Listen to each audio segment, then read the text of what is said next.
Добре, хора, моля ви, спрете вече това. М, Не знам защо толкова се интересува аз какво мисля за него, дали го харесвам, не го ли харесвам, мразя ли го, какво. Ако ти прече, примерно, че го харесвам, просто елай му го кажи в очите. Не да ме разпитваш, сигурно имам 200 въпроса свързани с него. Не го харесвам. А защо не ме питаш в Фейсбук или не дойдеш да ме попиташ в училище или където да било друго? Това, че общувам с него, че се държим съвсем приятелски един към друг, не означава нищо.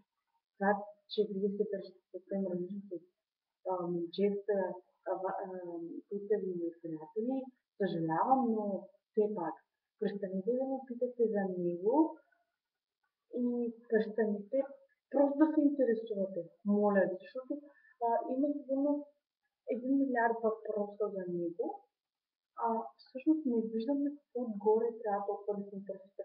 Не го харесвам. Виж,